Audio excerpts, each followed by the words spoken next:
Bugun sizlarga kelgan tamoqlarım bo'lsa, aydilam qilib yeyishga intayin mos kelgan qo'y pachaq pishirish usuli, ya'ni ochiq pachaq pishirish usuli va xil belgilarini yo'l o'tish orqali davomli ko'ring.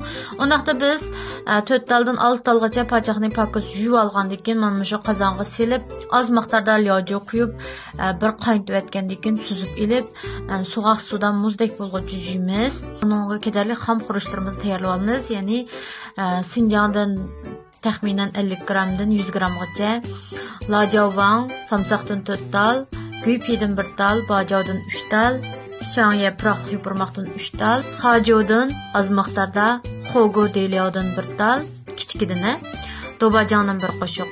Amishdan tayyorlagandan keyin qozonga mayni quyib, birinchi bo'lib sinjangni silib, ikkinchi bo'lib samsaq salamiz, guypi, bajov, proqli yupurmaq, xogo delio, dobajang, lajovanglarni silib qoraymiz mana. Quroq chiqish qoraymiz.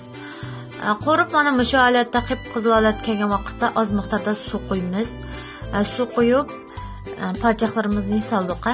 Pachaqlarni sep bo'lib, endi buning oz miqdorda lyojo, shinchodan azroq, jangyodan azroq, xo'jofindan oz miqdorda, jifindan bir qoshiq, tuzdan bir qoshiq. Silib etgandan keyin og'izni yeb 45 minut dimlab qo'yamiz. 45 minut vaqt o'tgan vaqtida og'izni bir ichib, mana shunda qaynaydi. Dal mush vaqt Uygur piyozdan 2 taldan 3 talgacha anda yumg'oq silib, yana og'izni dimlab 35 minut pishiramiz. 35 minut pishgandan keyin mana shunda pishib chiqadi.